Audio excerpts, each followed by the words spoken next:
Bienvenidos al Último Pito Podcast, un nuevo episodio, un día más. Estoy como siempre con mi compañero Héctor. ¿Qué tal, Héctor? ¿Cómo estás? Bienísimo. ¿Y ya está? ¿Te parece poco? Hombre, Hombre, el saludo, ¿no? no sé si se lo merecerán. No seas rata, tío. Buenos días, buenas tardes, buenas noches a los que nos estén viendo. Y como Que digo, cada vez son más, gracias a Dios. no, si es que nos ven, ¿eh? Yo todavía lo dudo. Serán bots. Serán bots. Como nos han dicho, no, es que tienen bots. No, bots no. Son gente que le da por vernos, ¿no? Dos, como digo yo, dos parguelas en acción, ¿no? Bueno, hoy tenemos con nosotros a un invitado, Kilian Sánchez San Juan, senador por la Isla de La Palma. Bienvenido, Kilian, ¿qué tal? ¿Cómo estás? Pues muy bien, la verdad. Bienísimo, que es una palabra como muy nuestra, muy canaria, muy palmera. Pues muy bien, la verdad. Un poco cansadete hoy porque me levanté de mañana demasiado temprano a lo mejor hoy para conectar Madrid con La Palma, pero estoy muy bien. Y muy contento de poder estar con ustedes, de compartir un ratito y de hablar en este último pito. Pues nosotros encantadísimos. Que luego te quería preguntar sobre el avión. Más tarde, luego. Porque Vale. yo tengo una curiosidad con respecto a eso. ¿A el avión o a los aviones? El avión y los aviones. Vale. En general. Bueno, Kilian, como hacemos con todos nuestros invitados, nuestra costumbre es, para que los que nos escuchan y nos ven, es hacer un pequeño recorrido por la vida del invitado, de la invitada. Y la costumbre es empezar por los orígenes, ¿no? ¿Dónde nació? O sea, en este caso, ¿de dónde eres? Bueno, pues yo soy por los 4 costados de la isla de La Palma, porque mis padres son de La Palma y mis abuelos los 4 son de La Palma. Procede una parte de mi familia de Punta Gorda Garafía y la otra parte de mi familia, la materna, es de Santa Cruz de La Palma. Yo nací en Santa Cruz de La Palma y mis padres nacieron en Santa Cruz de La Palma. Y he desarrollado toda mi vida en Santa Cruz de La Palma, salvo la época universitaria, que me fui como la inmensa mayoría de los chicos y chicas de la isla a Tenerife. Estuve estudiando en Tenerife, terminé la carrera y empecé a trabajar. Empecé a trabajar muy rápido en la Asociación Española contra el Cáncer, aquí en la isla de La Palma, en los Llanos de Aridane. Y después, a los años, entré como director. Cuando Ángel Víctor Torres fue presidente del gobierno de Canarias, entré como director del área de salud de la isla de La Palma. Y ahí un poco empezó toda mi carrera política. Pero donde nací, donde me crié y donde he desarrollado mi vida, en Santa Cruz de La Palma.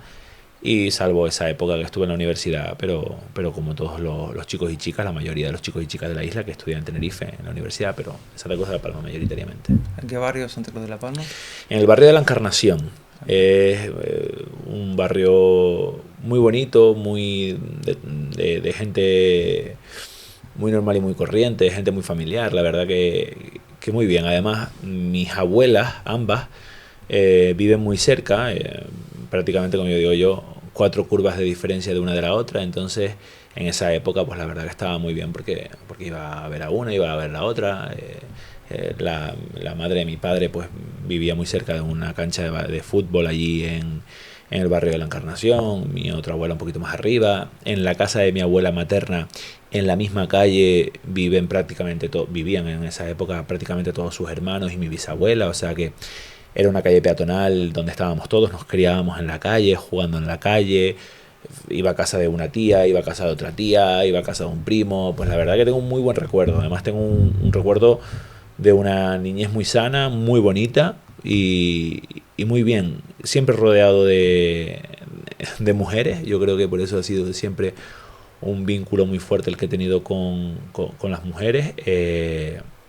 Porque mi madre, pues la verdad que trabajaba muchísimo y mi abuela era principalmente la que se encargaba de cuidarme de pequeño. Mi abuela, mi bisabuela, comía con ellas, me hacían la comida y después, cuando mi madre trabajaba, pues me venía a recoger y ella me iba para mi casa.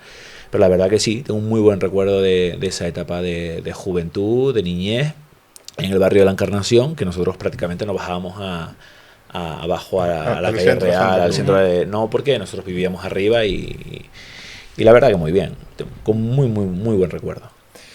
Kilian, ¿al colegio de primaria? En el José Pérez Vidal, que antiguamente nosotros lo llamábamos el Grupo Norte. Allí estudié hasta 6º de primaria. Y de allí tengo un recuerdo de una maestra, doña Lourdes, que fue especialmente importante. Y no sé por qué, será por el cariño con el que me trataba con un cariño muy grande. Y lo que es la vida, a lo mejor estas cosas no las debería de contar porque son a lo mejor muy personales. Me encontré en el final de su vida, estando yo de director de sanidad y compartí y pude ayudar a la familia un poco en ese último proceso de la vida, y la verdad que fue una satisfacción personal de una persona que te ayuda en el inicio de tu vida, que tú le ayudes en el final de su vida.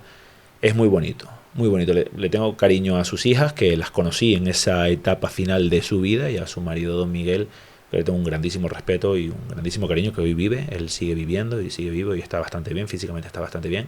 Y a doña Lourdes, que es Bagañeta, era Bagañeta, falleció hace un par de años. Yo creo que todos los chicos de Santa Cruz de la Palma que estudiamos en el José Pérez Vidal la recordarán con mucho cariño, con el mismo cariño que la recuerdo yo, mucho cariño, de verdad.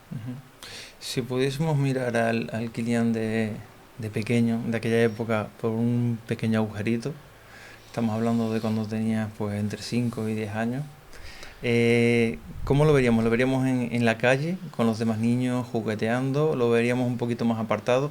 ¿Cómo eran tus días? ¿Eras un niño callejero? Yo era un niño muy tranquilo, pero era un niño muy sociable. O sea, yo tenía muchos amigos, yo siempre estaba integrado, yo nunca tuve problemas de no estar integrado en un grupo, siempre rodeado de mis primos, de mis abuelas, de los amigos del colegio. Sí, un niño muy normal, con una vida muy tranquila, un poquito miedoso, pero sí, era un niño así como muy... No era no era el más atrevido de todos, yo siempre era como un pasito por detrás, muy cauteloso, algo desconfiadete, pero por seguridad, no por otra cosa. Yo creo que eso ha calado mucho, y todavía mi madre lo sigue haciendo, es cuando voy a hacer algo es cuidado. Tía, no me digas siempre cuidado porque voy a vivir siempre de puntillas. No, yo creo que es un poco el cuidado. Soy hijo único, mi madre siempre me ha criado como con mucho miedo, con mucho cuidado. Mi padre es verdad que ahí ya le decía, tía, déjalo que salga adelante, que si se da un golpe se lo dará a él y tal. Mi madre ha sido muy protectora siempre. Y siempre así he vivido como ese miedito, siempre fui un niño miedica, más así miedica, pero muy integrado y muy feliz.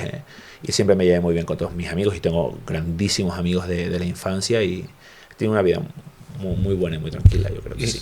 Y no eras muy trasto, no llamaban los vecinos a tu casa, mira lo que hizo tu hijo. No, nunca. No tengo yo recuerdo de... Así de ese diablura. Un niño muy tranquilo, muy noblote, muy... Cuidado que esto está grabado. No, de verdad, o sea, bueno, he sido un niño muy tranquilo, muy bueno, muy noblote, muy bobote, más sanote. De diabluras, no, que va.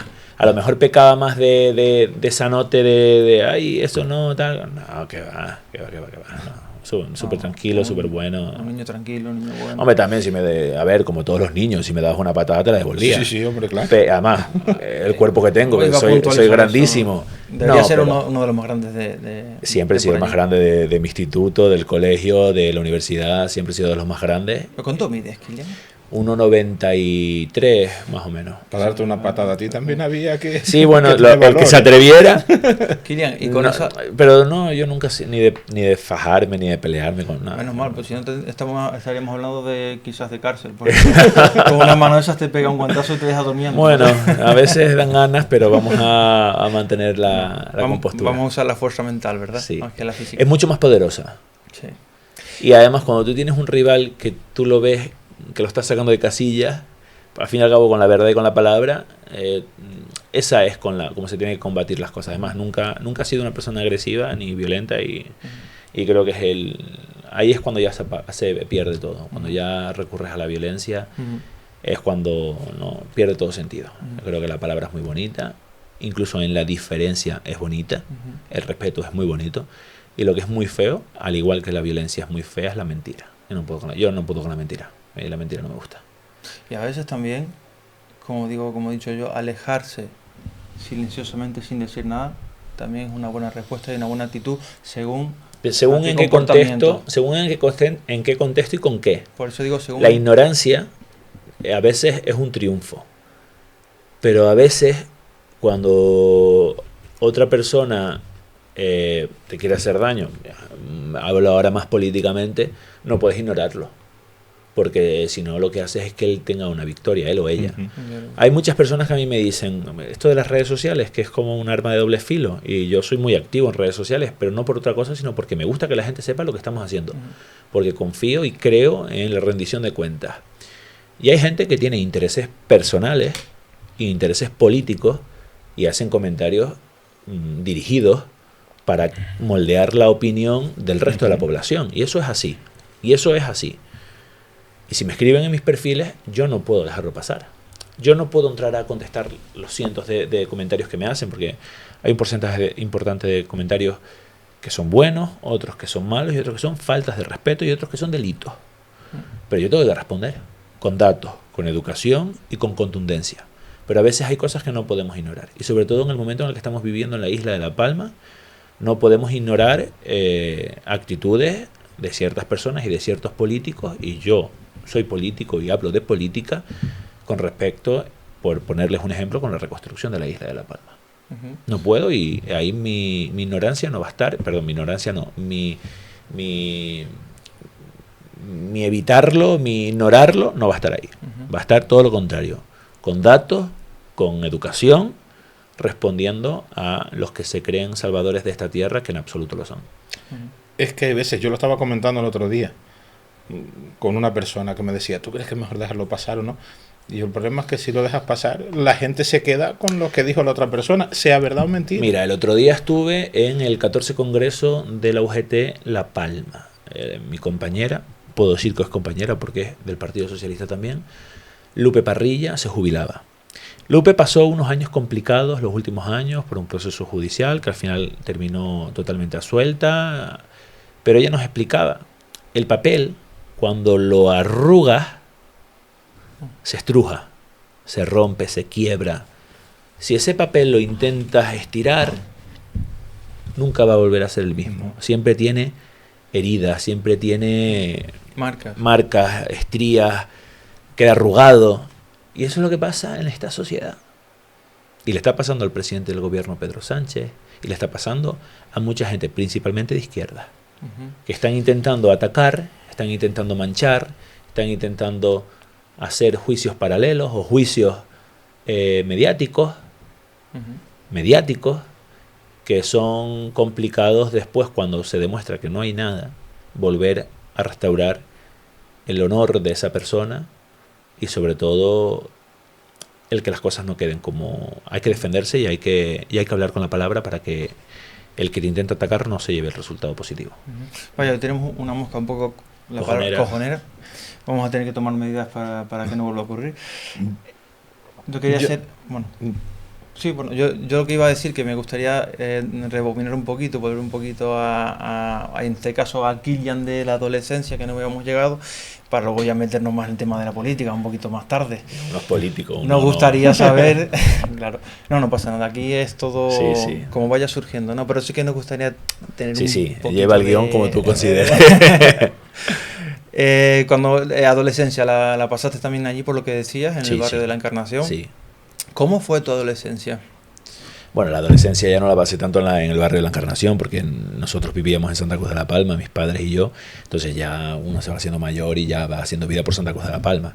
Pues yo, después de estudiar en el Grupo Norte, en el José Pérez Vidal, pasé unos años a La Palmita. Estuve allí, jugué en el equipo de baloncesto del Dominicas. Principalmente fui a ese colegio porque tenían un equipo de baloncesto que era muy bueno y quería jugar ahí. Y bueno, y pues por afinidad, pues también, ya que estaba, pues estudiaba en el colegio. Y la verdad tengo grandísimos amigos de esa etapa de mi vida. Una etapa de mi vida también fue el baloncesto, es verdad que es muy poco conocida. Incluso hice pruebas en el DKV Juventud de Badalona para jugar en esas categorías en el UNCARE, en un centro de alto rendimiento deportivo, pero lo mío no era el baloncesto, y menos mal que nos dimos cuenta, tanto mis padres como yo, lo mío era otra cosa, y al fin y al cabo fui a hacer las pruebas en Badalona, fui con mis padres, vivimos la experiencia, conocí a Hito García Reneses, entre otras muchísimas figuras del baloncesto. Porque, Kilian, estamos hablando de qué edad tenías tú cuando... Pues ahí tendría 13, 14 años. Pero nada, eso quedó en una anécdota, una historia más. Me traje muchas camisetas del DKV y nada, y vine para La Palma y seguí haciendo mi vida, seguí estudiando la ESO, después me fui al bachillerato. El bachillerato lo hice en el Luis Covilla Cuevas, en un centro educativo que con el tiempo he valorado muy positivamente. Creo que tiene unos muy buenos profesores, o tenía en la época en la que yo estudié, mayoritariamente catedráticos. En un centro público es un orgullo. Es un orgullo que tengamos en ese momento. Han pasado muchos años, ahora mismo desconozco, pero no tengo duda del nivel de los profesores actuales, de un colegio público, de un instituto público que tenga ese nivel de profesores catedráticos y muy buenos, y de una muy buena calidad humana. También tengo un grandísimo recuerdo de una profesora de lengua y literatura, de Sareli Rodríguez, creo que era, pero Sareli seguro, de lengua, que me ayudó mucho también en esos años difíciles. No sé si a ustedes les pasó, que no sabes qué quieres hacer, qué quieres estudiar, qué no quieres estudiar, que te crees que la vida es otra cosa y que la vida es mucho más fácil de lo que es, tienes dudas, te pasas la edad del pavo un poco regular. Y yo pasé ahí una época en la que estaba un poquito flojito en los estudios, y ella me ayudó también un poco a encender las luces y a decir, oye tío, olvídate de eso, que tienes que salir adelante, tienes que ir para adelante. Y bueno, pues terminé el bachillerato, me fui a la universidad y después ya eso es la segunda etapa. ¿Tú querías hacer antes una pregunta, Víctor? Sí, pero tenía que ver más con política. Bueno, después, pues, lo dejamos para después. Okay. Vale, fuiste a la universidad y ¿qué estudios cursaste, Kilian? Yo estudié trabajo social, un poco en un desconocimiento de qué hacer. Estudié trabajo social, es verdad que me gustó la carrera, terminé la carrera y allí hubo un momento de inflexión cuando termino la carrera y hago las prácticas. ¿Por qué? Porque tuve la suerte de hacer las prácticas en el Hospital Universitario de La Candelaria, en la unidad de trabajo social, y ahí conocí el trabajo social sanitario. Y ahí fue cuando me enamoré del ámbito sanitario. Y me gustó muchísimo. Me gustó muchísimo porque es una disciplina dentro de la sanidad. Evidentemente no es una disciplina biológica, ni es una disciplina clínica, es una disciplina social, pero engloba la intervención biopsicosocial que yo tanto defiendo, que es la parte social del paciente, la parte psicológica del paciente y la parte biológica del paciente. Porque la parte biológica del paciente no va a mejorar o no va a mejorar tanto si la parte social y psicológica del paciente la tenemos cubierta. Además hay muchos estudios que avalan que la adherencia de los tratamientos en los pacientes que tienen una muy buena cobertura psicosocial mejora. Finalizada esa etapa en Tenerife, empiezo a trabajar en la Asociación Española contra el Cáncer y así, ahí fue cuando regresé a La Palma. Regresé no con muchas ganas, lo he de decir, yo creo que eso le pasa a muchos jóvenes de la isla, pero regresé, y además creo que regresé muy joven, con 24 años, creo, 24 años, calculo. Empecé a trabajar aquí en los Llanos de Aridane, bueno, aquí al ladito, en los Llanos de Aridane, y ahí tengo un muy buen recuerdo. Estuve 3 años trabajando con ellos en la Asociación Española contra el Cáncer. Trabajé con muchísima gente de la isla, muchísima gente de la isla. No somos conscientes del trabajo que se hace por parte de la Asociación Española contra el Cáncer en la isla de La Palma. Ese apoyo psicosocial a los pacientes, a las familias, apoyo de recursos, de materiales ortoprotésicos, de información, de tramitación de ayuda, de gestiones administrativas, a veces complejas, como pueden ser las incapacidades, las discapacidades, etcétera, etcétera, o incluso el apoyo emocional, que se no lo hacía yo, que se lo hacía mi compañera Zuleima, que es de aquí del Paso, en la parte psicológica, conjuntamente con las oncólogas del Hospital de La Palma, la doctora Yesa y la doctora Alejandra, que también es de aquí del Paso, y hacíamos un equipo maravilloso. Después teníamos una parte de trabajo también con el servicio de paliativos, que a pesar de lo duro era gratificante, porque ayudabas a la familia, a la que se quedaba, y ayudabas al que se iba a morir en paz, en tranquilidad. Yo trabajaba más con la parte de la familia.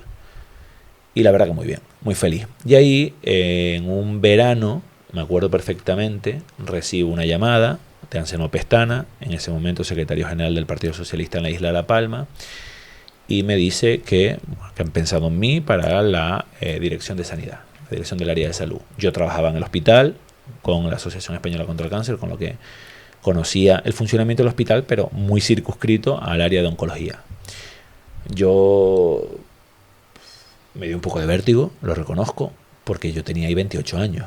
Claro, yo estaba pendiente de ir a trabajar, cumplir mi horario, irme a hacer deporte, estar tranquilo en mi casa, poder irme de viaje cuando me diera la gana, y no tener que estar expuesto a la opinión de nadie. Y además tenía muy buen trabajo, o sea, que no tenía necesidades económicas porque tenía un buen trabajo, y no tenía necesidades porque tenía un buen horario del trabajo. Tenía una responsabilidad con mi partido, porque ya les había dicho en varias ocasiones que no a ir en listas de ayuntamientos y tal. Bueno, había dicho que no porque creía que no era mi momento, porque tenía que desarrollar un poco mi parte profesional. Y también me di cuenta de que tampoco podía dejar pasar oportunidades. A lo mejor no era como yo quería hacer las cosas.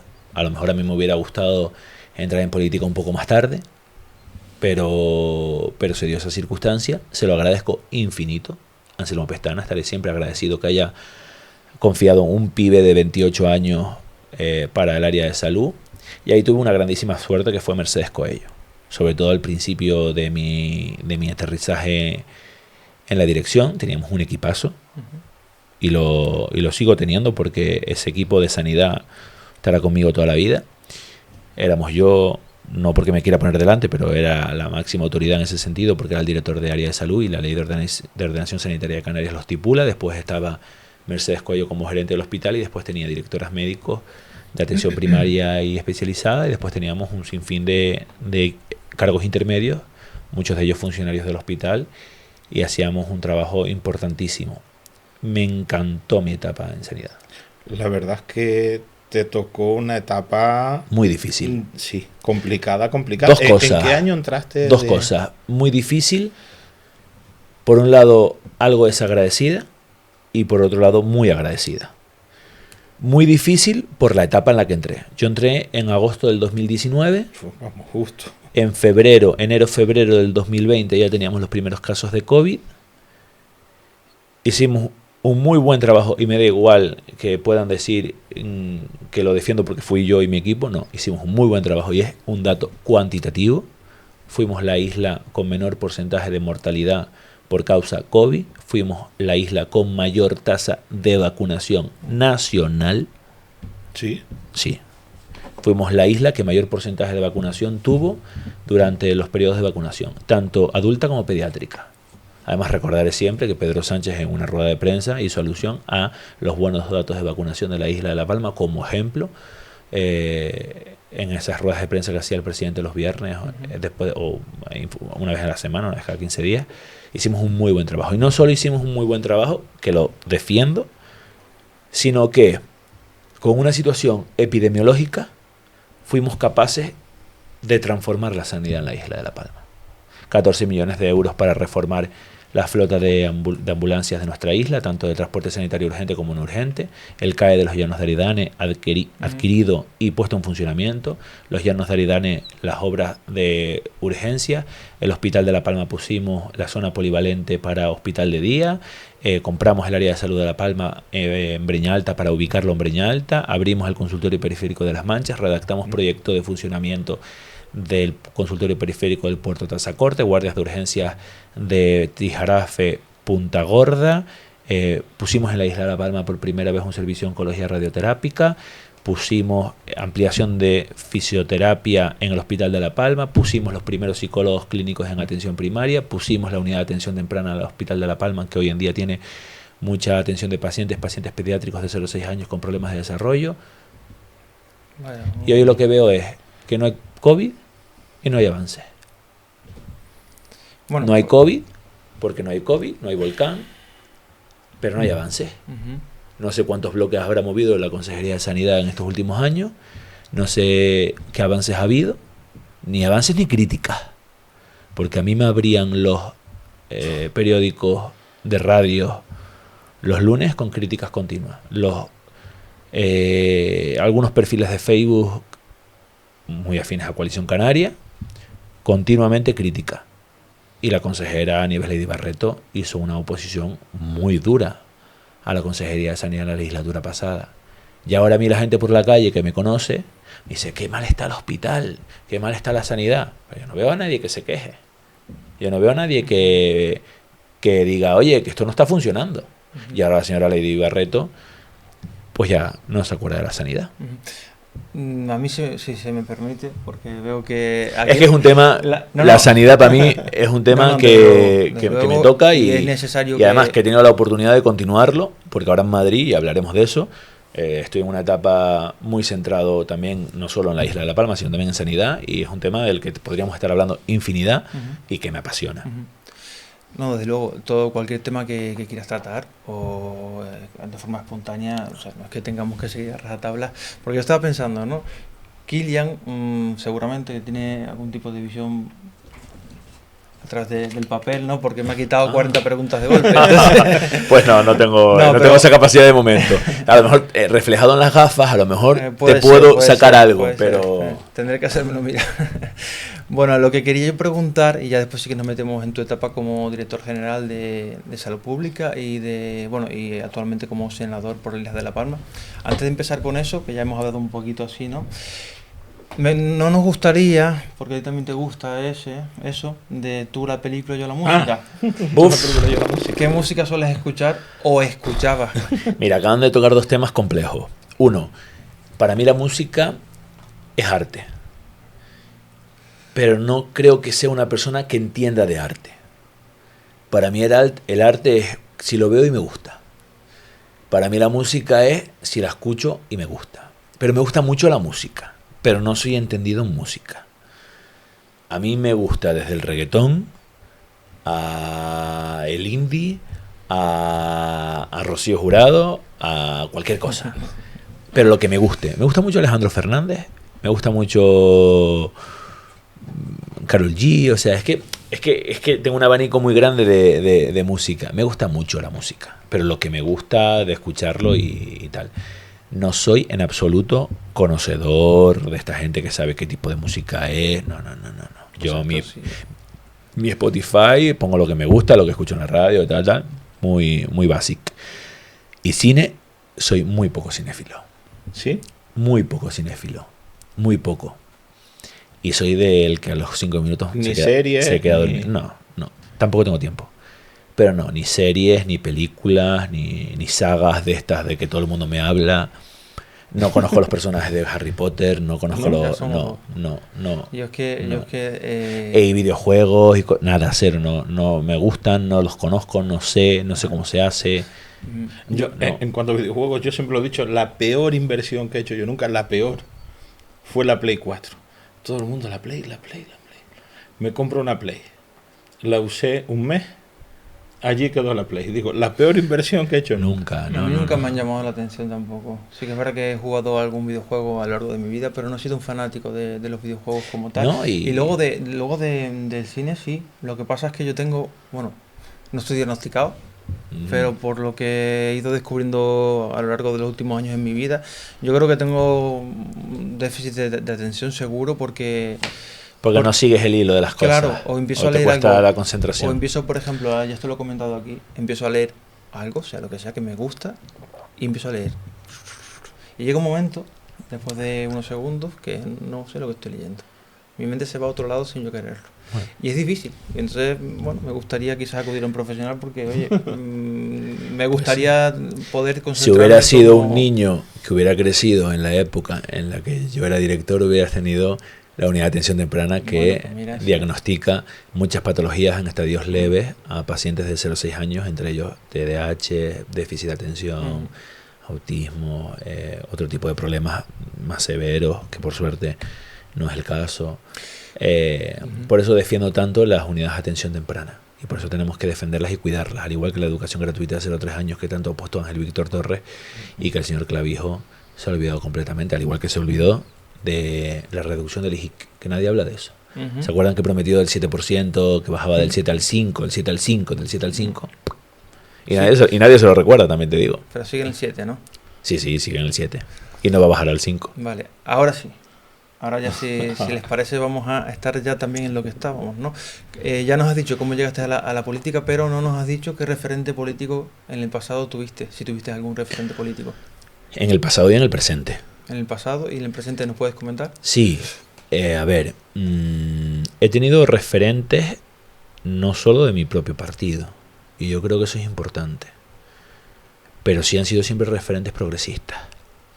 Uno de mis grandes referentes ha sido Jerónimo Saavedra, y una persona a la que tuve la suerte de conocer y de conversar y de compartir y de hablar. Una persona a la que le quiero mucho. Yo a Anselmo siempre lo admiré. Yo podría ser perfectamente su hijo porque tiene la de mi padre. Y cuando yo veía a Anselmo yo decía, joder, este hombre que tiene una trayectoria posiblemente de los políticos palmeros con mejor trayectoria. Y eso es indiscutible. Delegado del gobierno. Él empezó siendo concejal, ¿no? Concejal del ayuntamiento 12 años, alcalde, presidente del cabildo, consejero, vicepresidente del cabildo, diputado regional, senador, delegado del gobierno. Cuidado. Encuentra un palmero que haya hecho todo eso. Él. O sea, para mí es un referente. Y tengo otros muchos referentes. Yo le tengo muchísimo cariño a Ángel Víctor Torres, a Pedro Sánchez, porque estoy muy cerca de él. Y para mí uno de mis grandes referentes en política es Zapatero. Zapatero. Sí. Y siempre lo explico y lo he explicado en algún otro podcast y la gente que me sigue lo volverá a escuchar. Para mí Zapatero daba respuestas a todos los problemas que mi cabeza tenía en mi adolescencia. Un chico gay, abiertamente gay, en una etapa donde se empezaba a normalizar ciertas cosas en nuestro país, pero que no estaban al 100% normalizadas, y él defendía lo que mi cabeza quería escuchar. Esto es normal, hay que darle normalidad, hay que legislar en favor de las personas del colectivo LGTB y somos todos iguales. Entonces esa persona para mí es una persona que no he tenido la suerte de conocer tanto como he conocido a Pedro, como he conocido a Ángel Víctor, pero he tenido la oportunidad de conocerlo y de comer con él y se lo dije incluso, le dije, para mí, presidente, fuiste incluso una salvación emocional. Para mí con Zapatero, para mí desde mi punto de vista, se han portado muy mal. Sí, claro. Porque está como... Igual de mal que se están portando con Pedro Sánchez. Está como denostado, como que fue mal presidente o mal... Y a mí me gusta ser justo, independientemente del color político. Es la actitud de la derecha. Independientemente del color político, me gusta ser justo. El otro día tenía una conversación, estabas tú delante, que yo lo ponía como ejemplo. Yo decía, mira, tú puedes decir que Emilio te cae bien, que te cae mal, que no lo soportas, que no... Pero no puedes decir que es calvo, porque calvo no es. Aunque la gente piense que sí, porque siempre digo el turbante terrorista, pero... Calvo no es. Tengo mucho pelo, Es por poner un ejemplo. En la cabeza y en el cuerpo... Con, pero, en Zapatero, política la objetividad no prima a la ideología. Y nosotros tenemos un problema en nuestro país muy importante con la derecha. Tenemos una derecha acomplejada y tenemos una derecha rencorosa. Ellos creen que el poder les pertenece siempre. Y cuando el poder no lo tienen, hacen todo lo que sea porque la otra persona no esté. Y eso es el desgaste. El desgaste puro y duro. A Zapatero, el desgaste fue más por la situación económica que vivía el país. Es verdad, Zapatero vivió una época de crisis económica muy importante. Hombre, pero Zapatero hizo hizo las pensiones y demás. bueno, pero en pro de la situación básicamente que había, ¿no? por una situación de crisis económica mundial, europea, y que tuvo que hacer medidas que posiblemente no hubiera querido tomar nunca. Pero tomó unas medidas muy buenas. Valiente. La creación de la UME, la ley de la dependencia, la ley del matrimonio igualitario, cheque bebé. El fin de la etapa terrorista en nuestro país vino de la mano de Zapatero. O sea que tenemos que estar muy agradecidos a Zapatero. Y a Pedro le está pasando exactamente lo mismo. A Pedro lo recordaremos, que yo no es que lo recuerde, porque yo creo que es un muy buen presidente, y me atrevería a decir que junto con Zapatero, el mejor presidente que ha tenido este país, incluso con las diferencias que puedo tener con Felipe González, por sus formas y su actitud de estos últimos tiempos, también Felipe González ha sido un muy buen presidente de este país. Y situó a España en la Unión Europea. Los presidentes socialistas han sido muy buenos presidentes.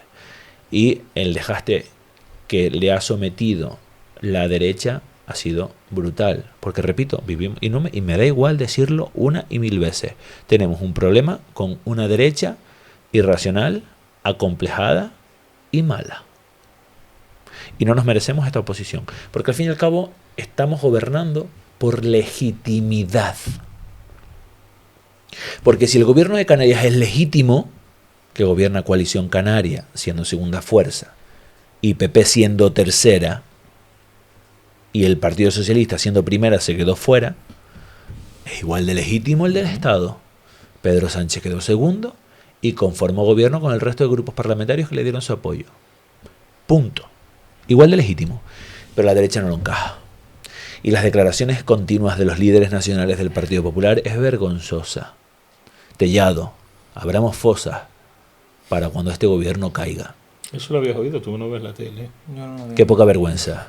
Con las víctimas del franquismo, de la represión franquista, todavía hay gente esperando reencontrar cadáveres, huesos, Bueno, restos de sus seres queridos para darle una sepultura digna. ¿Qué estás diciendo? Zapatero, la ley de memoria histórica también.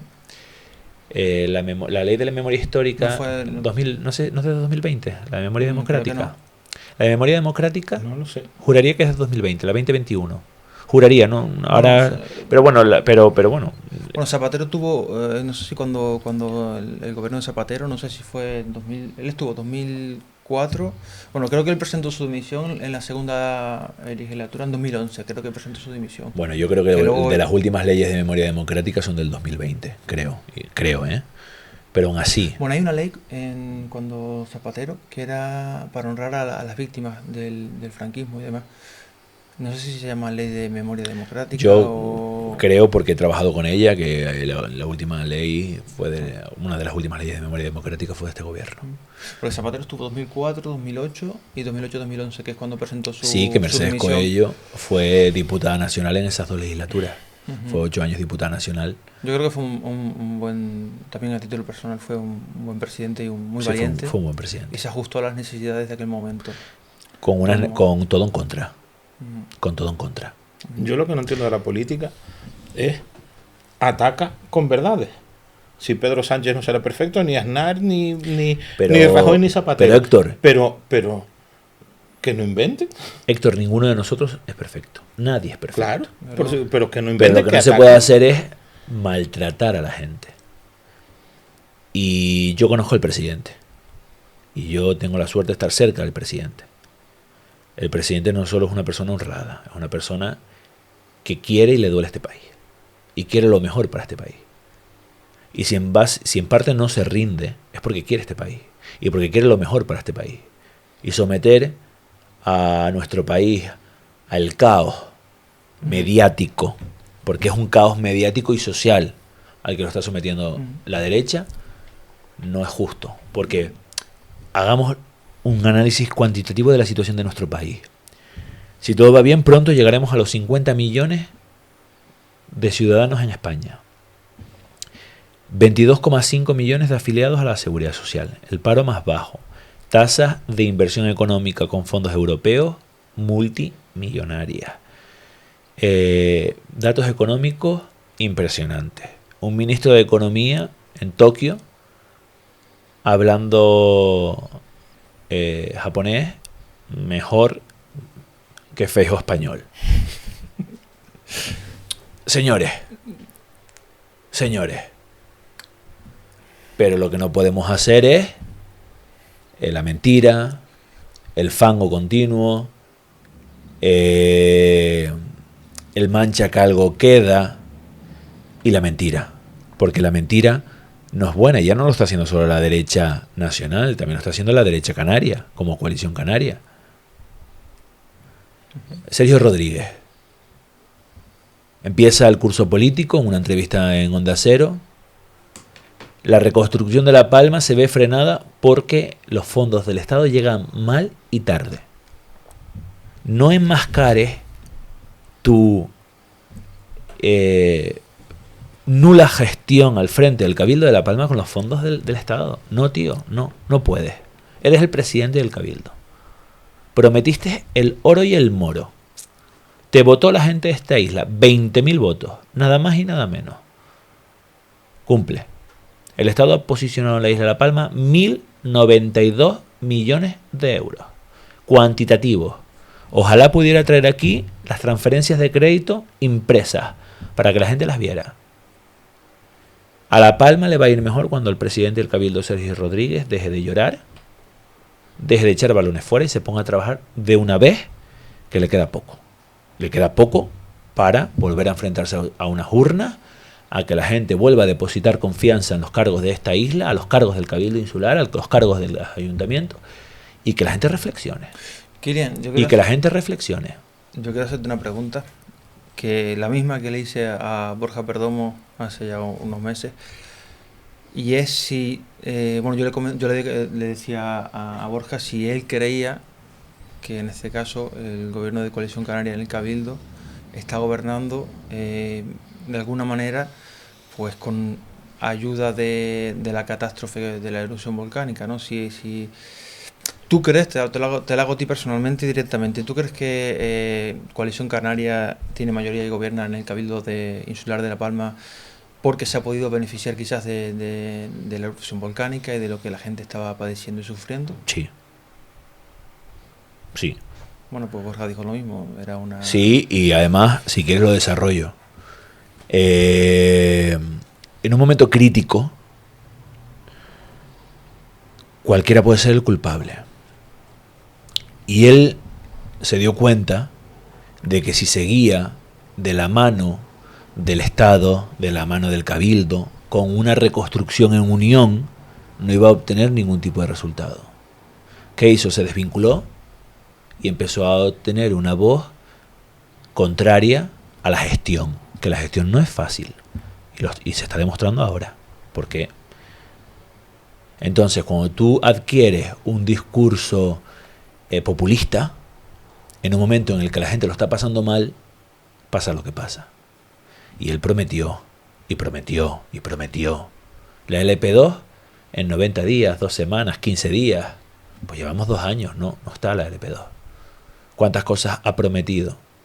El presidente del Cabildo cogió un Cabildo sin deuda. 62 millones de deuda. Si tuviéramos 62 millones de euros de deuda en el Cabildo, pero tuviéramos una isla desarrollada, sosteniblemente desarrollada, con crecimiento económico, con mejores infraestructuras. Pero yo, cuando mi compañero Borja Perdomo era consejero de infraestructura, yo veía obras en la carretera, yo veía mejoras en las carreteras. Yo no sé qué están haciendo en infraestructura, pero tampoco sé qué están haciendo en turismo, tampoco sé qué están haciendo en cultura, que venía Pablo Cobiella con un plan de gestión en la mano que no se ha desarrollado o no se va a desarrollar. ¿Qué está pasando con los servicios sociosanitarios de la isla de La Palma, que tanto nos criticaban? Leí la prensa la semana pasada, 23 personas con alta administrativa en el hospital de La Palma. Es un fallo de sanidad, pero no es un fallo solo de sanidad.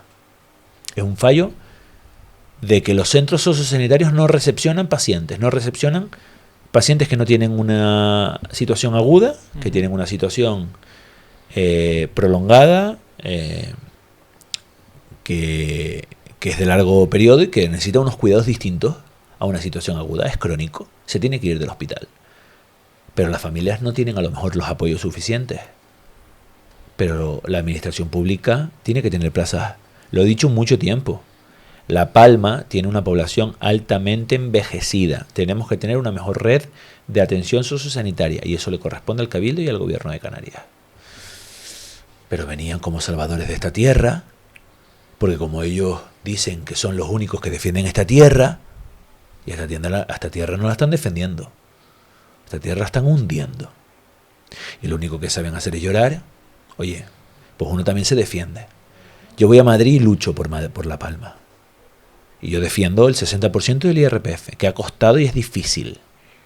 Y espero que se refleje en el presupuesto del año 2026. A ver qué van a votar los diputados del Partido Popular y de Coalición Canaria Madrid. A mí se me achaca que me opuse a una PNL del 60% del IRPF en el Senado. Es mentira. Yo me abstuve por la cantidad de sinvergonzonerías que aparecían en ese texto que había presentado el Partido Popular. Entonces estamos en un momento de Ecuador. Criticado por mucha gente de tu país. Porque ha sido manipulado. Invito a todas las personas que sigan este podcast que vean el contenido íntegro de la intervención y que analicen qué propuso Coalición Canaria y por qué nosotros les dijimos que nos absteníamos a lo que ellos pedían, porque nosotros lo estábamos haciendo y lo íbamos a seguir haciendo, pero no necesitábamos que nos lo dijera el PP cuando ya había votado en contra. Está firmado en la hoja de ruta de Canarias y el 60% se iba a aplicar. Dijera el PP lo que dijera. Pero ellos presentan una PNL para fijar posición con mentiras, con faltas de respeto y con intenciones malas. Entonces yo me abstuve a eso. Pero eso no significa que yo defienda el IRPF, y lo defiendo y lo lucho. Y hablo con el presidente de Canarias, con el presidente Torres. Hablo con el ministro Torres, que fue presidente de Canarias. Hablo con Pedro Sánchez. Hablo con María Jesús Montero. Es importante el IRPF.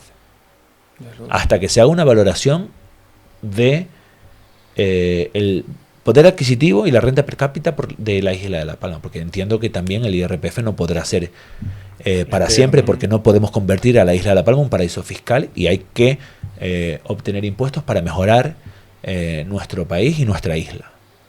Pero ahora que estamos en un momento de Ecuador, que han pasado 2 años, que la gente reflexione y que el Cabildo de La Palma se ponga las pilas. ¿Crees que...? Hemos hablado de la caña que se le da a Pedro Sánchez.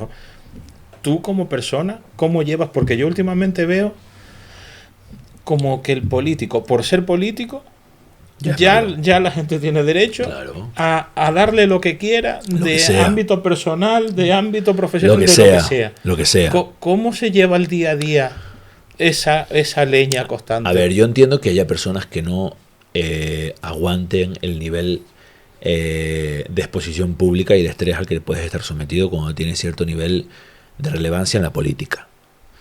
Y hay personas que no lo superan. Incluso terminan dimitiendo. Y es totalmente respetable. No es fácil.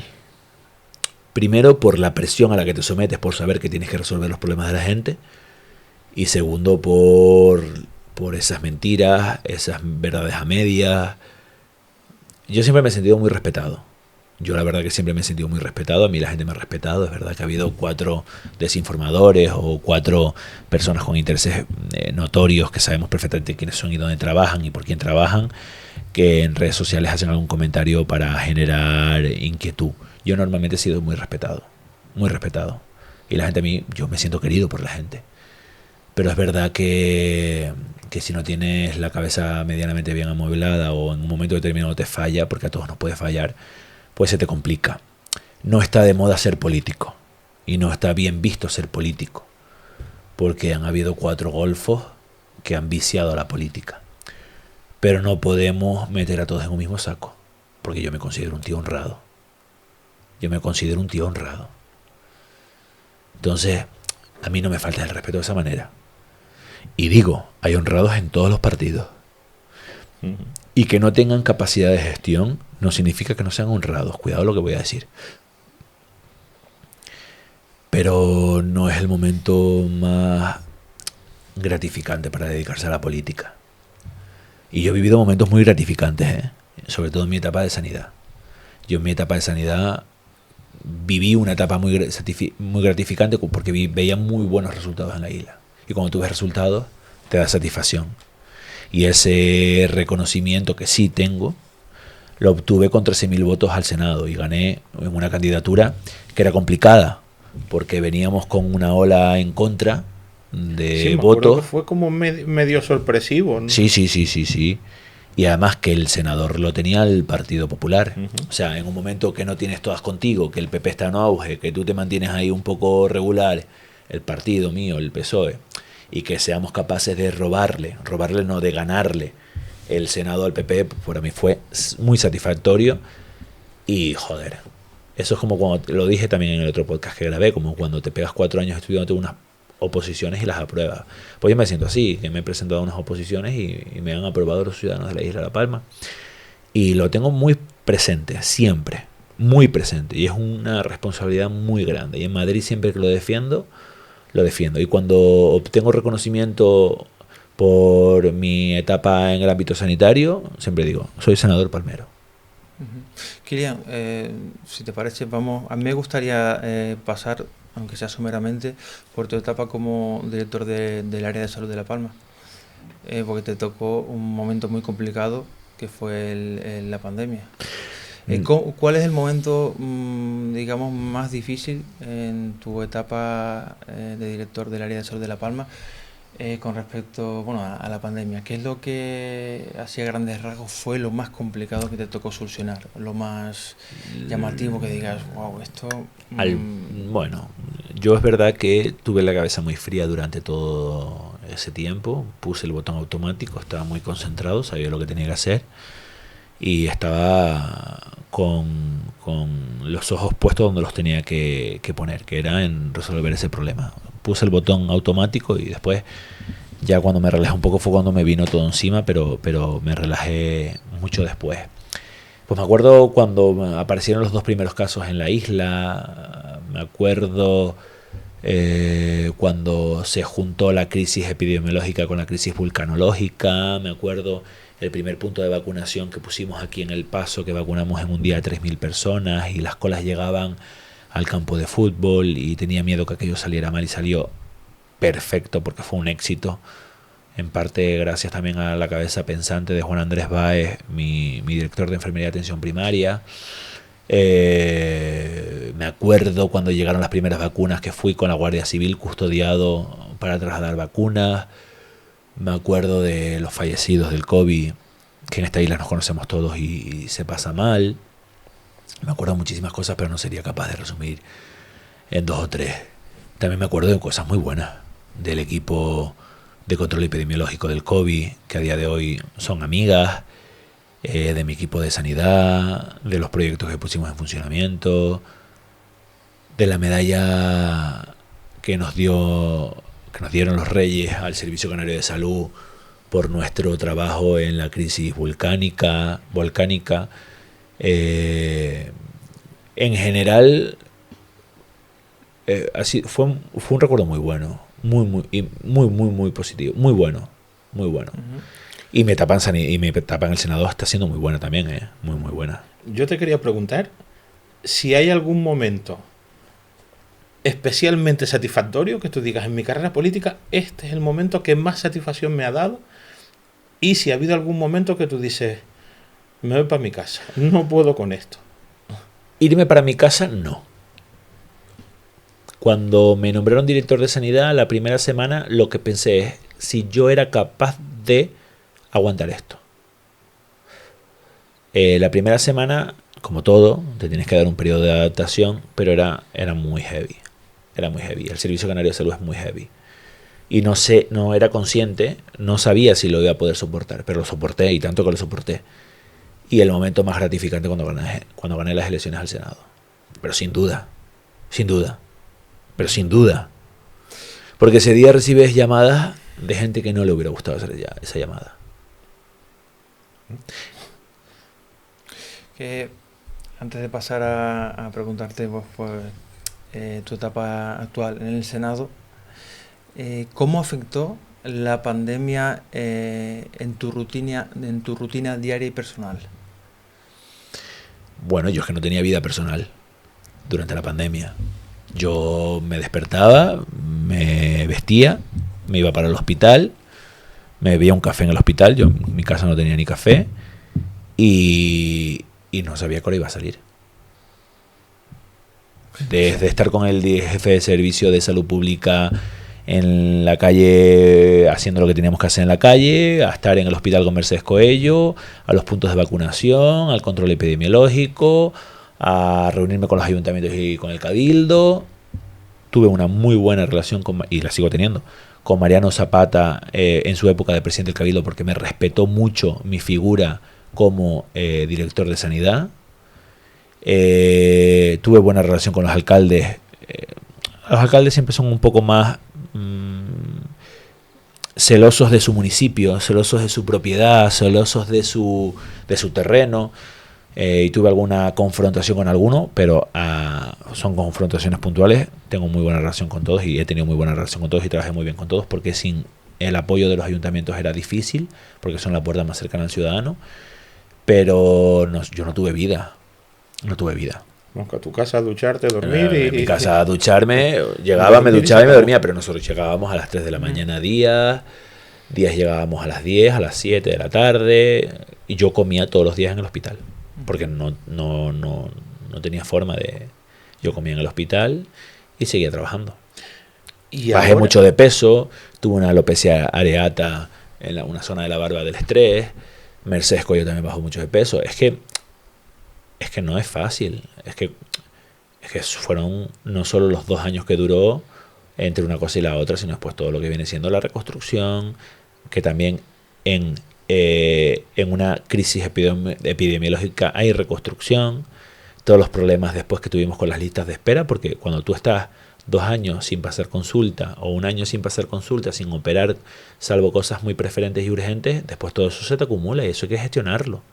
Y lo que creo que es un punto también a nuestro favor, a pesar de todo eso, hicimos otras cosas. A pesar de todo eso, teníamos infraestructuras sanitarias. A pesar de todo eso, creamos nuevos servicios en la isla de La Palma. Por eso me duele que los actuales dirigentes, sin nada de eso, sin ningún problema de COVID, sin ningún problema de volcán y sin nada, joder, no terminen de arrancar, no terminen de hacer proyectos. Hay proyectos que yo dejé hechos al 80% y al 90% que no están terminados. Hay proyectos que están en un cajón porque tienen el nombre de Kilian Sánchez. En fin. Para acabar con el tema de lo que estamos tratando ahora mismo, ¿crees que España sacó en general el país, ¿no? de la pandemia? ¿Aprendió algo? O sea, como país aprendimos algo después de No lo la sé. crisis. No lo Porque sé. se decía mucho de... Quise pensar que sí, pero creo que no. Vale, pues nos quedamos con ese creo que no. Sí. ahora en la vida como senador, ¿cómo es tu vida? Es que debe ser súper complicado para un senador canario, palmero, compaginar su trabajo con su vida personal, porque son vuelos a Madrid constantes, volver... A ver, yo de temas personales no voy a entrar, pero es muy difícil. Es muy difícil compaginar con tu familia, con tus amigos, con tu vida muy personal. Pero bueno, lo importante es que la gente que está a tu alrededor lo entienda y te apoye. Cuando tienes que decirle a la persona con la que compartes tu vida, este plan se cae porque tengo que un pleno, no es fácil, pero esa persona lo entiende. O cuando tu madre, oye, ma, que no llego a comer, o no llego, he perdido el avión, lo que sea. Pero es lo que hay. También le pasará a los médicos que están de guardia localizada y tienen a sus hijos en su casa y tienen que ir al hospital a trabajar, igual que le pasará a los bomberos que los llaman porque hay un incendio y tienen que ir a apagar fuegos. Yo he decidido estar aquí. El día que no quiera estar no me presento a unas elecciones, con lo que no me puedo quejar absolutamente de nada. No solo soy senador por la isla de La Palma, que lo soy, y gracias a que lo soy portavoz de la Comisión de Sanidad en el Senado, y gracias a todo el trabajo que hicimos en la isla de La Palma durante la pandemia y durante el volcán, en parte también estoy al lado del presidente en Ferraz. Y eso es lo difícil de congeniar todo, y por eso, por suerte, tengo un grandísimo equipo detrás de mí, principalmente de 2 mujeres, de Marta Pereira y de Leonor Antúnez, que ustedes tuvieron la oportunidad de hablar con Leonor para coordinar este podcast, que son las que me ayudan a hacerme la vida fácil, porque no es fácil coordinar mi trabajo en Ferraz, mi trabajo en el Senado. Si quieren les hago una pequeña resumen de cómo van a ser mis próximas semanas, y es muy complicado. Yo antes de eso, Kilian, perdona que te interrumpa, normalmente, ¿no? En general, yo creo que todos hemos pensado alguna vez que el Senado es como aquella cámara que solo sirve para retrasar un poco las cosas, para remendar, ¿no? Porque al final la última palabra la tiene el Congreso. Me gustaría conocer tu opinión al respecto. Bueno, tenemos que ser conscientes de que el Senado es una cámara de segunda lectura. Nosotros tenemos unas competencias, el Congreso de los Diputados tiene otra competencia. El Congreso de los Diputados es la Cámara Baja, el Senado es la Cámara Alta. Somos asimétricos en número de diputados y senadores y somos asimétricos en competencia legislativa. Las leyes pueden nacer en el Senado, pero siempre pasa por el Congreso. y una ley puede morir en el Senado. Lo que pasa es que normalmente el procedimiento del legislativo es que nacen tanto en iniciativas legislativas populares, en el anteproyecto del Consejo de Ministros o proposición de ley del Senado o del Congreso de los Diputados. Se hace el trámite parlamentario en el Congreso de los Diputados y después viene al Senado en segunda lectura. Si en el Senado somos capaces de enmendar el documento y aceptarlo de manera definitiva, queda el texto totalmente aprobado, y si no, recae en el Congreso de los Diputados, que tiene la última palabra. El Congreso de los Diputados tiene otra competencia que no tenemos los senadores, que es que eligen al presidente del gobierno y aprueban los presupuestos, pero el Senado es una cámara importante, es una cámara de representación territorial, hacemos no solo comparecencias, control al gobierno, iniciativas parlamentarias legislativas. El Senado es una cámara importante. Si no tuviéramos Senado, a lo mejor La Palma no estuviera representada en el Congreso de los Diputados, porque la diputada de Coalición Canaria es de Tenerife. Los diputados actuales del Partido Socialista son de Tenerife, de La Gomera y del Hierro. Los diputados actuales del Partido Popular son todos de Tenerife. Si los territorios no capitalinos no tenemos voz en el Senado, no la tendríamos en las Cortes Generales. Por eso el Senado es la Cámara de Representación Territorial y es la importancia de tener voz en el Estado. Yo hay veces que oigo lo del Senado no sirve para nada. Y a mí me parece especialmente triste si lo dice un palmero. Porque si lo dice un madrileño, pues un madrileño tiene en Madrid diputados y senadores y de todo.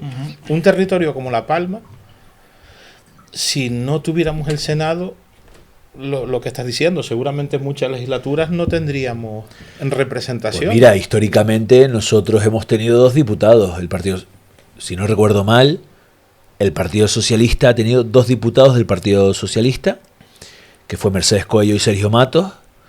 Estoy intentando hacer memoria para que no me falle, porque es verdad que senadores sí hemos tenido otros. Pero esos son senadores, diputados. Estoy hablando de diputados. Asier Antona, que estuvo el tiempo que estuvo. Perestelo, creo que también fue diputado nacional, pero del resto no ha sido el número de diputados, de senadores que hemos tenido: Anselmo Pestana, Mariano Nave Zapata, yo, Borja Sicilia, María de Haro, Sergio Matos también fue senador, poquito tiempo pero fue senador, muchísima gente. O sea que en el Senado te aseguras que 4 años vas a tener un senador, que después de esos 4 años vas a tener 4 años senador, y en el Congreso de los Diputados no te aseguras que siempre haya un palmero en el Congreso de los Diputados. Es lo que quería decir, que ahora último me enrolé un poco. Kilian, ¿qué propuestas o temas has abordado para la isla de La Palma en el Senado? Pues muchos, entre ellos la protección del cielo de la isla de La Palma para su desarrollo turístico. Somos el punto más importante de observación nocturna de las estrellas del hemisferio norte, junto con Chile en el hemisferio sur. Estamos trabajando desde el Ministerio también para impulsar, o sea, desde el Senado para impulsar con el Ministerio el TMT de la isla de La Palma, financiación al Cabildo Insular de La Palma, como más de 12 millones de euros para los 38 kilómetros que alberga, 36 desde Santa Cruz de La Palma a Roca de los Muchachos. Hemos impulsado medidas de memoria democrática, hemos impulsado medidas de cultura, hemos impulsado medidas infinitas, que ahora pues me cuesta más recordarla, porque hemos hecho muchas medidas para la isla de La Palma. Y las preguntas parlamentarias, hemos hecho preguntas parlamentarias por escrito, solicitudes de informe, comparecencias. He solicitado la declaración del Pino del Consuelo en Fuencaliente como lugar de memoria democrática. He solicitado la bajada de la Virgen de las Nieves como bien de inmaterial de la humanidad por la UNESCO. He solicitado la apertura de los horarios AENA del aeropuerto de la isla de La Palma. He solicitado bonificaciones fiscales para la isla de La Palma, financiación para la isla de La Palma, la protección del cielo nocturno. Bueno, yo tengo aquí apuntado también, si te puedo ayudar un poco. Refréscame, porque son muchas cosas. El trabajo para promover la salud mental y la prevención del suicidio, o por ejemplo en la reciente aprobación de la Agencia Estatal de Salud Pública. Esas son 2 ponencias de las que he formado parte. En mi etapa de senador también defendimos la necesidad de que se transfiriera a la isla de La Palma 1,5 millones de euros para poner en funcionamiento el Centro de Rehabilitación Psicosocial y Acción Comunitaria de San Andrés y Sauce, que se me olvidó antes, que lo pusimos en funcionamiento nosotros en mi época de director de Sanidad. Cuando yo estaba de director de Sanidad solicitamos al Ministerio 1,5 millones de euros y después mi etapa de senador hice seguimiento hasta la apertura de este centro. Fue muy incisivo al principio y creo sinceramente que marqué la hoja de ruta del gobierno de Canarias para que ese centro se pusiera en funcionamiento. Soy ponente de la ponencia de estudio de salud mental y prevención de la conducta suicida, donde ha pasado más de 40 expertos y tendremos un texto definitivo con conclusiones que le daremos carácter legislativo, y fui ponente de la creación de la Agencia Estatal de Salud Pública, por la que se modifica no solo la Ley 33/2011 General de Sanidad, sino también se pone en funcionamiento la Ley General, la ley por la que se crea la Agencia Estatal de Salud Pública. Es un orgullo para mí haber sido ponente de esa ley, sigo siendo ponente de la ponencia de estudio de salud mental, al igual que de otras medidas legislativas que tenemos en marcha, como el Estatuto Marco de la Profesión Sanitaria, Iniciativa Legislativa Popular de Ratios de Enfermería, Ley de Prevención de Alcohol en Menores, la Ley del Tabaco, la Ley del Medicamento. Todas esas, por mi condición de portavoz de Sanidad, pues estamos trabajando. Son leyes complejas, pero que son también muy necesarias para rediseñar el mapa sanitario de nuestro país, no solo en lo que es la asistencia sanitaria, sino también en lo que es la planificación, acceso a medicamentos, fondos para mejorar los equipamientos de nuestro sistema. Y creo que es muy importante saber también en el momento en el que estamos. Tenemos que defender la sanidad pública, porque las comunidades autónomas de derechas no lo están haciendo una derivación muy heavy a la privada, y estamos poniendo en una tesitura compleja a la sanidad pública. Y en este momento en el que el próximo año cumplimos 40 años de la Ley General de Sanidad, en abril del 86 se ponía en funcionamiento la Ley General de Sanidad del grandísimo Ernest Lluch, que sentó las bases del Sistema Nacional de Salud. Tenemos que defenderlo y tenemos que apostar por él, y yo creo que estas medidas que estamos llevando desde el gobierno, desde el Ministerio de Sanidad, que es de Sumar, que no es del Partido Socialista, pero desde mi postura, no solo como portavoz de Sanidad en el Senado, sino también como secretario de Sanidad de la Comisión Ejecutiva Federal, estamos dando impulso también. Yo lo que, no sé si lo recuerdan, pero al principio te quería hacer unas preguntas sobre los aviones, los vuelos, ¿no? Porque claro, yo coincidí contigo así de casualidad, y lo comentábamos antes de empezar a grabar, en la T4 en Madrid. Y ya nos habíamos visto pues, por el Facebook y sí, demás. Sí, te saludé Contigo, sí. Sí, fue que, a ver, yo estaba en la cola, ¿no? Para entrar al avión, y veo a Kylian de reojo. Pero claro, hombre, se ve porque es grande. Bueno, yo te conocía, ¿no? Lo vi de reojo y digo, vale, sí es Kylian, ¿no? Pero bueno, está mucho más atrás, tampoco voy a ir allí a saludarlo. Y luego ya una vez en el avión, estaba yo colocando el equipaje de mano en el compartimento superior, y por detrás me hace una mano. La vuelta, y era este hombre, ya te lo he comentado a ti. Y le dije, oh, ¿qué tal, señor? Bueno, y Kylian pues pasó muy tranquilamente, no sé si al fondo del avión, pero mucho más atrás de donde estaba yo.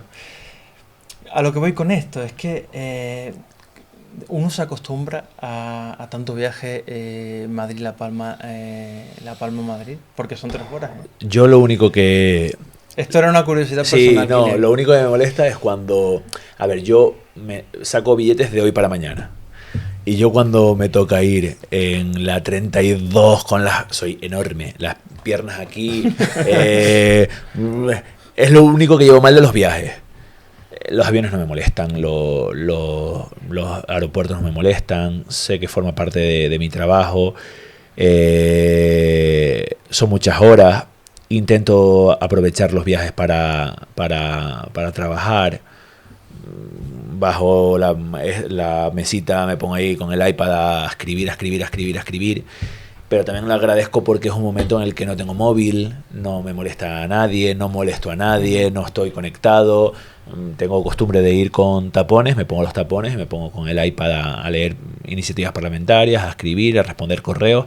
He descubierto una cosa maravillosa, que es que en modo avión puedo escribir, responder correos, y cuando llego lo conecto, eso sale. ¿Ah, sí?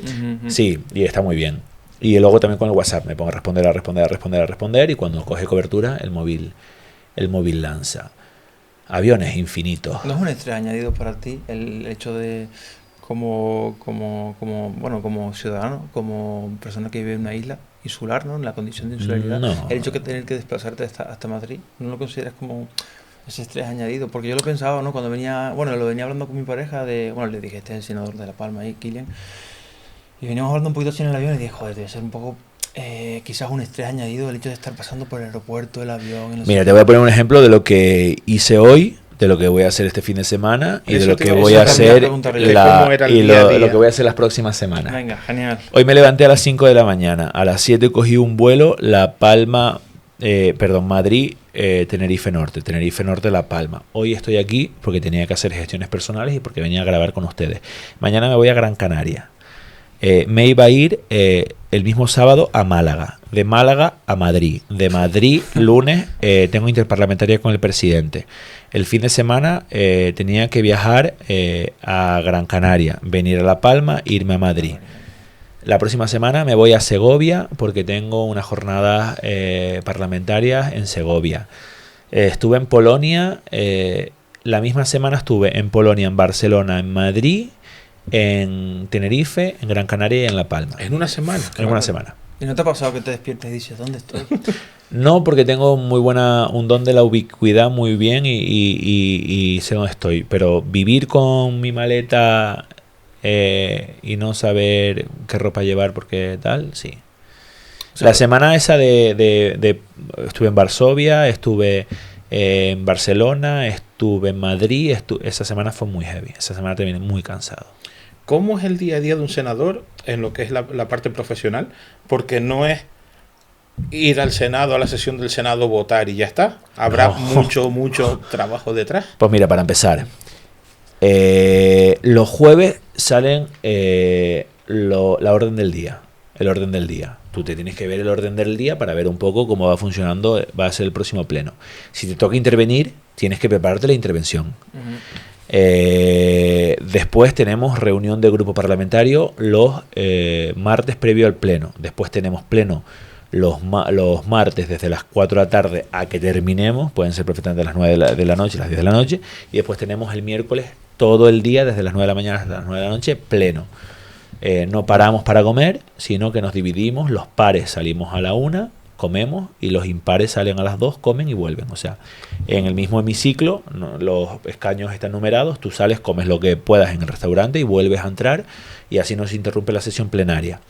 Y la sesión plenaria, dices, dura desde por la mañana hasta... Sí, el orden del día es grande, concentramos todo en 2 días. Los martes empieza la sesión de control al gobierno hasta las 9 de la noche, y los miércoles empieza a las 9 de la mañana y termina a las 9 de la noche. Aparte de eso, esos son los plenos, pero después tienes comisiones. Yo soy miembro de 5 comisiones, tienes ponencias de estudio, tienes reuniones con colectivos, tienes reuniones con asociaciones, tienes reuniones con sindicatos, tienes conferencias, tienes entrevistas, tienes viajes de trabajo que no dejan de ser viajes, porque no te vas con tu pareja o con tus amigos de viaje, te vas a trabajar. Pero lo repito, me gusta lo que hago, creo que tengo la capacidad física, tengo la edad y de momento la cabeza me funciona para hacerlo. No sé hasta cuándo, pero de momento estoy feliz, me gusta lo que hago. Veo resultados, a pesar de que se dice que en el legislativo los resultados son más difíciles de obtener, y es verdad. Me siento muy orgulloso de ser miembro de la Ejecutiva Federal del Partido Socialista. Soy el único palmero y el primer palmero que ha sido miembro de la Dirección Nacional del Partido Socialista. Estoy muy orgulloso de estar en el equipo directo de Pedro Sánchez. Y bueno, pues tengo ilusión por los 2 años que quedan en el Senado. Y tengo ilusión también por lo que venga, si tiene que venir, y si no tiene que venir, pues ya se verá el camino de la vida. Pero estoy ilusionado, soy feliz, me gusta lo que hago, me gusta la política. Yo soy muy sociable. Yo te veo, sé quién eres, y a pesar de que no nos habíamos visto nunca, te saludo. Y coincido en el avión contigo y te saludo y te digo, oye, ¿qué tal? Bien. Lo que hice contigo, que no sabía mucho más, que te llamabas Emilio y poco más. Y así soy, a mí me gusta la gente, o sea, es que a mí me gusta la gente. Eso yo salgo a la calle, mis amigos y mi gente me dice, oye, ¿cómo lo soportas? Porque me gusta, Y a mí me gusta que la doña de Santa Cruz de la Palma, ay, mi niño, ¿cómo estás? ¿Cuánto tiempo hace que no te veo? Qué guapo estás, no sé qué. Solo te veo por el Facebook. A mí me gusta. A mí me gusta. Y la gente es muy educada, la gente es muy cariñosa. Es verdad que después te encuentras el típico pesado, no sé qué. Chicos, no es el momento. O un muy mal educado que me encontré en la bajada del trono de la Virgen que me insultó. Y sé perfectamente quién es y me molestó porque era innecesario. Te encuentras también cosas de esas, pero por suerte es un porcentaje muy pequeño. La gente es muy cariñosa, la gente, bueno, conmigo lo es, la gente es muy agradecida. En mi etapa de sanidad también ayudé a mucha gente con problemas que tenían en el Servicio Canario de Salud y la gente es muy agradecida.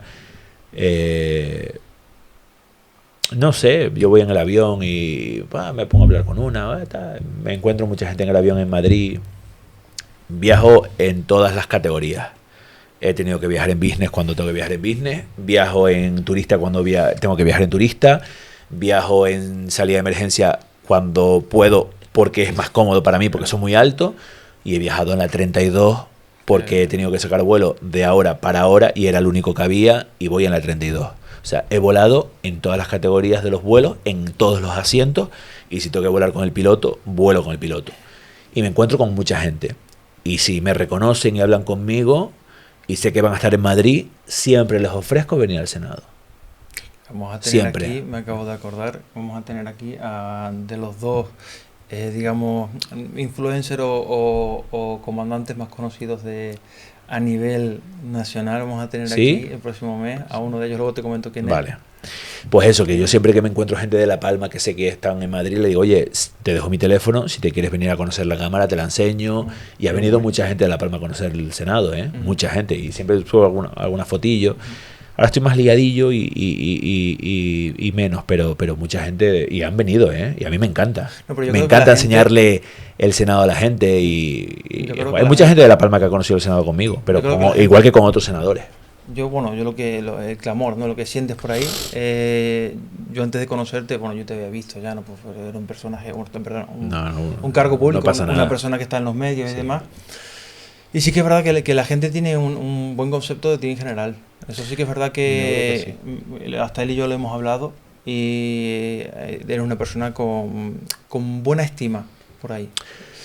Y eso lo sabemos bueno, personalmente porque pues siempre se escucha hablar a la gente, bueno, uno también te ve en una entrevista y se nota que eres una persona con las cosas bien claras, una persona sincera, una persona dispuesta a trabajar, que te sabes desenvolver bien y eso se nota. Yo creo que eso se nota. Y ahora que estás tú, bueno, que te tenemos más aquí de tú a tú, pues antes mismo, por ejemplo, me estaba dando cuenta que cuando estábamos hablando de tu etapa como director de sanidad y demás, estabas hablando de lo que ocurrió y se te estaban poniendo los ojos un poquito... Sí, porque se me ponen los pelos de punta, mira. Primero porque no es fácil. Porque no es fácil. Porque la presión es muy grande y la responsabilidad es muy grande. Y mis padres me han enseñado el valor del trabajo. O sea, mis padres, pues como posiblemente la mayoría de los padres de una edad, de una generación como puede ser la nuestra, pues mis padres, por decisión personal o por oportunidades, no fueron a la universidad. Pero no les ha faltado un día en la vida de ir a trabajar. Y eso me lo han inculcado siempre. El trabajo, el respeto al trabajo propio y de los demás. Y el respeto por las personas. Mi padre siempre me decía, si suspendes una asignatura, no me va a importar tanto como si algún profesor me dice que le ha faltado el respeto. Eso me lo decía mi padre siempre. Y yo, bueno, no fui el alumno más brillante del mundo, pero bueno, terminé mis estudios, mi carrera la saqué año por año y tal. Pero mi padre siempre me decía, puedes venir a casa con una asignatura suspendida, pero como algún profesor me diga que le ha faltado el respeto, ahí sí la tenemos. Ahí se acaba todo. Y tengo mucho cultura de trabajo porque mis padres siempre, pues, oye, vente a echarme una mano con esto, oye, vente a echarme una mano con lo otro. Pues esas vivencias de mis abuelas también, de el dinero no es perro que siga el amo, Kilian, contrólate, Kilian tal, siempre lo he sido. Soy un tío joven que tengo un buen sueldo y siempre he tenido un buen sueldo y podía haber sido un despilfarrador, haber tirado el dinero por tal. No lo hago. Soy muy cuidadoso con eso. Intento ser muy humilde, pero porque va mi forma de ser. Después también hay otras personas que dicen que tengo que a lo mejor soy un poco más arrogante. Bueno, eso depende de la percepción de cada cual. Pero yo soy un tío muy normal. Me he criado en una familia muy normal. Mi gente es gente muy trabajadora, muy normal. Entonces, mi entorno de amigos es muy normal. Las personas con las que comparto mi vida son gente muy normales. Entonces, y que todos vamos a terminar donde mismo. O sea, que para mí es que no hay diferencia de nada. O sea... Hablando del trabajo, por eso te preguntaba antes de cómo es el día a día de un senador. Porque hay mucha gente que piensa o que dice, cobran una pasta por ir una vez en semana a levantar la mano. Los habrá. No digo que no digo que no haya senadores o diputados que vayan solo a levantar la mano. Pero sí, que no es el caso, que también los hay que trabajan, como el caso tuyo, que trabajan mucho. Mira, eso es relativo. Nosotros cobramos mucho dinero. Yo no te voy a decir que no. Pero también tenemos unas responsabilidades muy grandes. Y también son muchas horas de dedicación. Y dentro de tu sueldo también asumes costes importantes. Por ejemplo, que la gente dirá, mira, es una tontería. Yo pago un piso en Madrid porque me sale a cuenta las noches que paso en Madrid, tener un piso en Madrid, tener mi traje allí, un cepillo de dientes. Otros compañeros optan por pagar hoteles. Pero eso sale de ese sueldo que la gente dice, ¿qué tal? Pues mira, yo sigo manteniendo mi casa de La Palma, evidentemente, porque es mi casa. Si quitas esos costes adicionales que no tendría si no fuera senador, se me queda el mismo sueldo que tenía de director de sanidad. ¿Que se puede ver que son sueldos altos? No son sueldos pequeños. Y sería una estupidez por mi parte decir que son sueldos pequeños. Pero yo creo que en relación a las horas que le dedica, yo lo veo por mí. Yo después veo otros senadores, otros diputados y otros cargos públicos que evidentemente pues les sale a cuento. Y a mí también evidentemente me sale a cuento, pero que yo en relación a las horas que le he hecho, pues el salario que está. O sea, pero es el que ha estado siempre. Y el que estará cuando venga otro. Y después hay otro debate mucho más amplio que todo eso. Yo soy senador de la isla de La Palma y cobro lo mismo que un senador de Segovia, que va con su coche a Madrid, va a hacer la jornada parlamentaria y vuelve. Trabajo añadido, claro. Sí. Por eso comentaba antes yo lo de ese trabajo de estrés añadido. Si no lo saben, tal y como está construido el sistema de retribuciones de los senadores y senadoras, los senadores de Madrid cobran un porcentaje inferior y el resto de los senadores de los territorios cobramos exactamente lo mismo. Después es verdad que dentro de la Cámara, en función de lo que sea, cobras más o menos.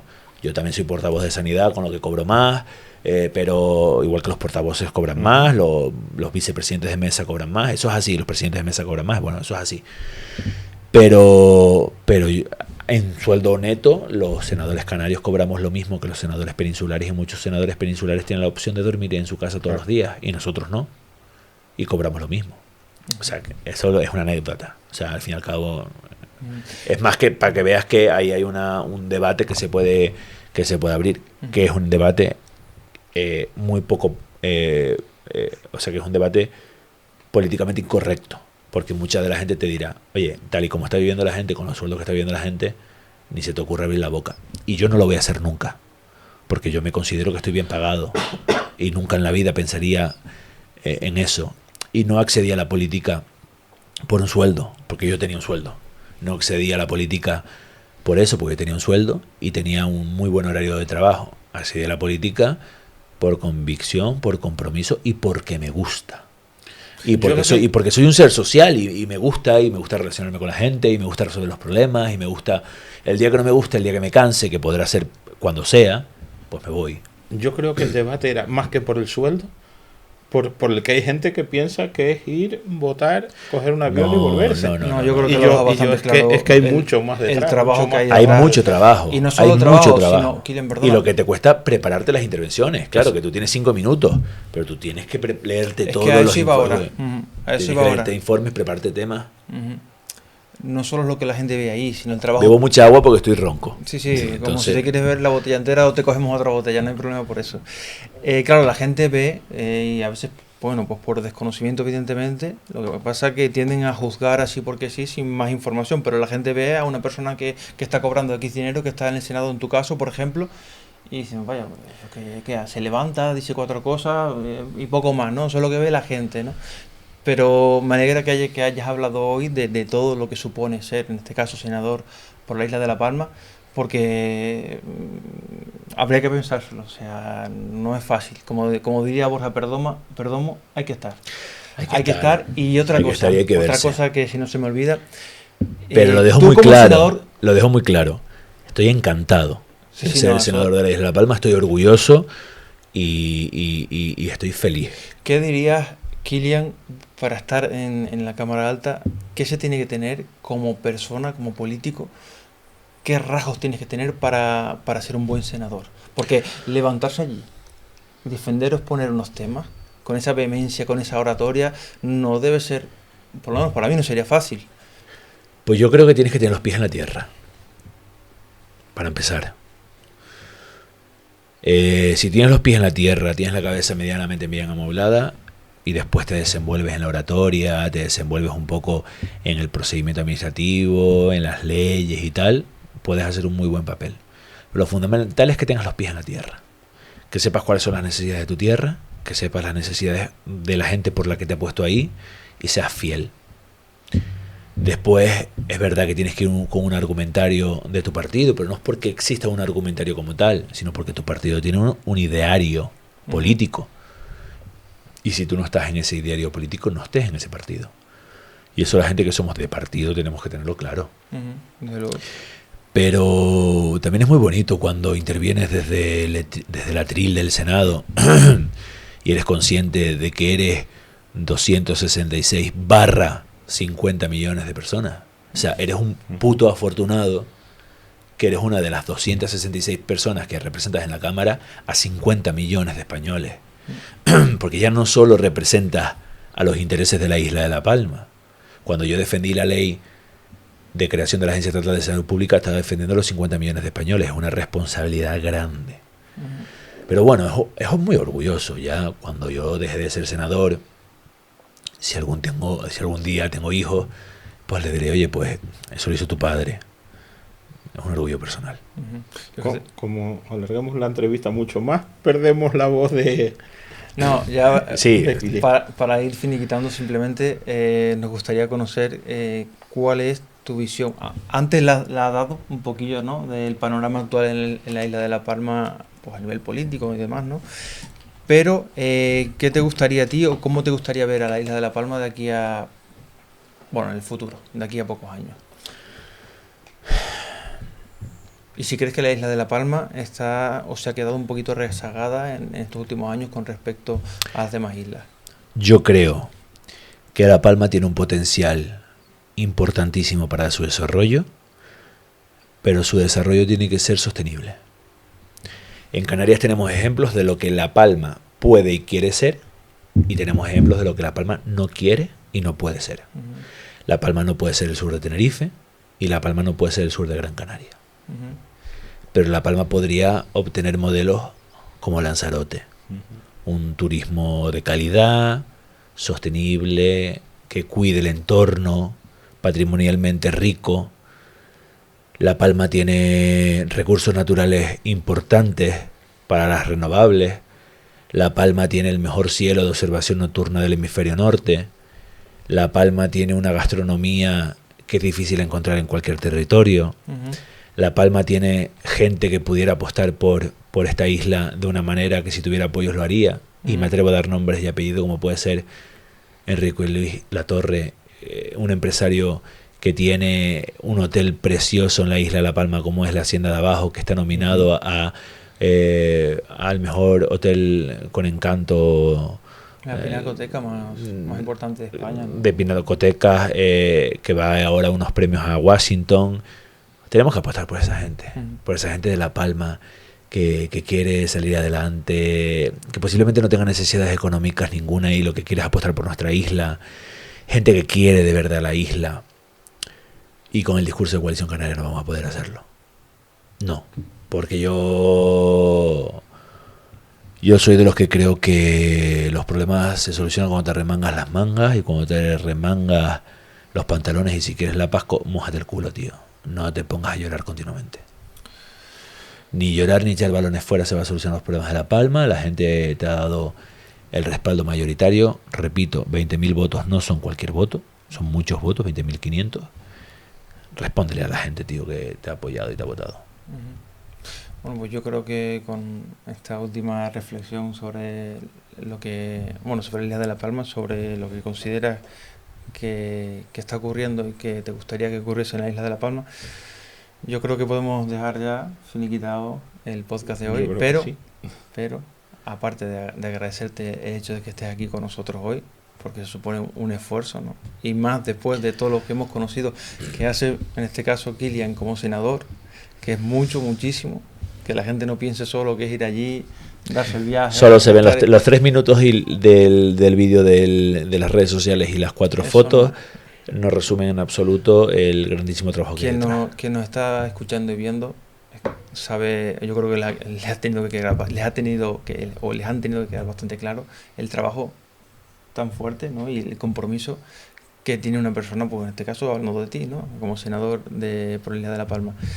Y también el soporte psicológico de las críticas personales, porque una cosa son las críticas a la gestión, que se pueden, pues tolerar, y otras son las personales, que ya son más hirientes, pero que sabemos también que las gestionas muy bien, por lo que has dicho.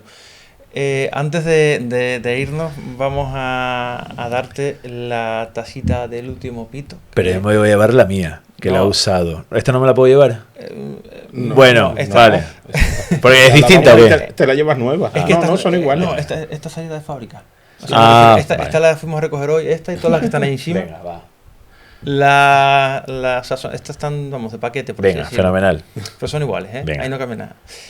Entonces te queremos dar la tacita, pero antes la pregunta es, esto es una pregunta común para todos los invitados antes de recibir la taza. ¿Té, café? Café. ¿Leche con gofio? ¿Leche con gofio? No, café. Entonces, café. ¿La vas a usar para el café o la vas a poner ahí como tú quieras? No, porque en mi casa de aquí no bebo café. O sea, yo en mi casa no bebo café. En ninguna de mis casas, ni en la de Madrid ni en la de La Palma, bebo café. Yo bebo café en el bar. Porque yo soy de ir al bar a beberme el café en el bar, a la cafetería, de ver a la gente, de hablar con la gente, de leer el periódico. Echo mucho de menos que no existan los periódicos como antes, tantos en papel. Y tú llegabas al bar, cogías el papel. Yo soy joven, pero a mí esa cosa me encantaba. Yo eso también lo he comentado un par de veces. Pero yo soy muy de café en el bar. Yo en casa no. Pero tengo otra taza de otro podcast que grabé aquí en La Palma, lo pondré al lado de este como recuerdo de los podcasts que he hecho, y tengo otra en Madrid de un podcast que me hicieron unos chicos en el Senado, que lo grabamos en el Salón de Pleno. Pues como sigas así vas a tener una colección buena de tazas, ¿no? Sí, bueno, encantado. Y mi secretaria Leonor me regaló otra taza este verano y la tengo allí junta también, o sea que haré una foto para mandarla. Ya poco a poco vas haciendo la colección de tazas. Genial. Y tenemos el libro de secreto del último pito, que siempre le pasamos a todos nuestros invitados, y cuando apaguemos pues las cámaras y demás, nos puedes dejar ahí pues desde una firma, una reflexión personal, una cita, lo que tú quieras. Y como digo yo, incluso nos puedes insultar, pero no nos lo digas, cierra el libro y ya cuando te vayas di, chicos, ahora ya podéis leer lo que he puesto, ¿no? Oye, me acabo de leer una cosa que me encanta. Hay un poco de todo, ¿eh? De hecho tenemos compañeros incluso. Estoy leyendo algo ahí de la LP2. Eso sí, ¿qué boli quieres utilizar? Porque este es el mítico y este... No, este, ¿no? Sí, todo el mundo elige el mismo, tío. Que estoy leyendo ya no me gusta tanto. Ahí tienes unas cuantas dedicatorias y firmas ya de gente, de invitados que han pasado por aquí, y a los que les agradecemos mucho que siempre nos dejen su huellita. Kilian. Sí, yo voy a ser mucho más breve porque... Lo que tú quieras. Firma, o sea, ya te digo, eso ya es personal. Este no sé quién es... Que muy bien, yo creo que hoy hemos hecho, o sea, hemos conocido un poquito más a Kilian como persona, ¿no? Cuando era pequeño, cómo era su adolescencia, lo que ha estudiado, la labor que desarrolló como director de salud pública y pues ahora en su etapa como senador. Y nosotros te queremos dar, como lo hacemos con todos los invitados, las gracias por haber venido aquí y por haberte mostrado tal y como eres. Yo al igual hoy especialmente, porque sabiendo la agenda tan apretada que tienes, vamos, agradecidos en el alma que hayas podido sacar el huequito y venir con nosotros este rato. Agradecido yo a ustedes. Creo que es muy importante la pedagogía en política y estos espacios ayudan a la pedagogía, porque después hay mucha gente que sigue estos formatos y que escucha la entrevista y que muchos lo ponen en el coche, en Spotify o en la plataforma que ustedes tengan y lo escucha y te acerca un poco más a la realidad. Tenemos que salirnos del inmediatismo, del minuto, del vídeo de 30 segundos, del TikTok puntual y escuchar un poco más a las personas. Pues me podrán creer, no me podrán creer, les podré gustar, no les podré gustar, podrán compartir conmigo no solo opinión sino ideología, pero por lo menos que escuchen y que yo también tenga esta oportunidad de hablarlo y de explicarme y de conocer un poco más. Y les doy muchísimo las gracias. Pues espero que no sea la última. Aquí, como le decimos a todo el mundo, que se porta bien, tienen su casa, ¿no? Como se suele decir. Entonces, para cualquier necesidad o que quieras venir por aquí a dar cualquier noticia, opinión, incluso hacemos debates, preparamos debates, pues que sepas que estás invitado. Siempre y cuando quieras venir y tengas tiempo, estás invitado. Venga, fenomenal. Y por hoy esto es nada más, ¿no? Despedirnos, ¿no? Despedirnos, sí. Bueno, no sé si les ha gustado hoy. Nosotros intentamos, por la parte nuestra, por la parte de Kilian seguro, y por la parte mía, pues más o menos regular, como digo yo. Pero estamos aquí para aprender y para conocer. Sin más, ya no nos enredamos más, que llevamos, pues yo qué sé, por lo menos 1 hora y media de podcast, que no está mal. Y nada, nos despedimos ya hasta el próximo día. A ver con quién nos encontramos. Hasta el próximo capítulo. Hasta la próxima. Chao. Chao. Pues sí, más o menos regular.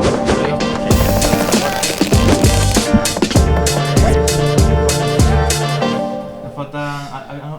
Han habido 2 personas que se han olvidado.